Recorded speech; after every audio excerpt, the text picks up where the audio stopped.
આ તરફ સુરતના અંત્રોલી ખાતે સરદાર ધામનો ભૂમિપૂજન કાર્યક્રમ યોજાયો હતો। 500 કરોડના ખર્ચે નિર્માણ પામનાર સરદાર ધામના ભૂમિપૂજન કાર્યક્રમમાં કેન્દ્રીય મંત્રીઓ, પાટીદાર સમાજના દાતાઓ તેમજ પાટીદાર સમાજના લોકો મોટી સંખ્યામાં હાજર રહ્યા હતા। સુરતના કામરેજ તાલુકાના અંત્રોલી ખાતે સરદાર ધામનો ભૂમિપૂજન કાર્યક્રમ યોજાયો હતો।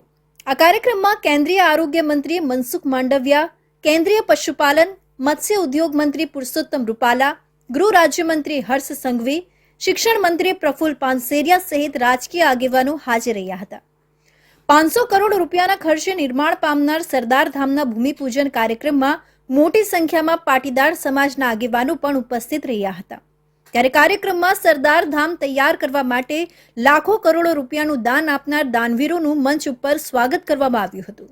એ દક્ષિણ ગુજરાત નહીં, સમગ્ર ગુજરાતની અંદર એક સામાજિક ક્રાંતિ અંતર્ગત એવો મેસેજ જવાનો છે કે હવે બિનજરૂરી ખર્ચાઓ, રૂઢિરિવાજો, અંધશ્રદ્ધામાંથી બચત કરીને 10 વર્ષ પાટીદાર સમાજ ફક્ત એક નહીં સર્વ સમાજ 10 વર્ષ યુવા શક્તિમાં રોકાણ કરશે તો સમાજની તકદીર, તસવીર અને તાસીર બદલાશે એવી શ્રદ્ધા અને આશા વ્યક્ત કરું છું। સમગ્ર ગુજરાતના સર્વ સમાજના બંધુ ભગીનીઓને આપ સૌ રાષ્ટ્રવાદી મીડિયાના માધ્યમથી અપીલ કરું છું કે આવો આપણે સાથે મળીને એક ભારત શ્રેષ્ઠ ભારતનું નિર્માણ કરીએ અને સરદાર વલ્લભભાઈના વિચાર સાથે સમાજને, સર્વ સમાજને સક્ષમ, સબળ, સમૃદ્ધ, સ્વાવલંબી અને તંદુરસ્ત ભારતનું નિર્માણ કરીએ।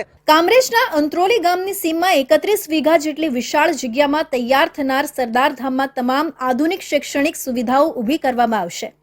પહેલા ફેઝમાં 500 કરોડના ખર્ચે સરદાર ધામ તૈયાર કરવામાં આવશે, જેમાં 2000 દીકરા દીકરીઓ માટે છાત્રાલય, સિવિલ સર્વિસ કેન્દ્ર, judiciary support complex, defence academy, skill development, workshop સહિતની તમામ સુવિધાઓ ઊભી કરવામાં આવશે। સરદાર ધામના મુખ્ય દાતા જયંતિભાઈ બાબરિયા, સરદાર ધામના પ્રમુખ ગગજીભાઈ સુતરિયા અને અગ્રણી દાતાઓના હસ્તે શાસ્ત્રોક્ત વિધિ મુજબ ભૂમિપૂજન કાર્યક્રમ સંપન્ન કરવામાં આવ્યો હતો।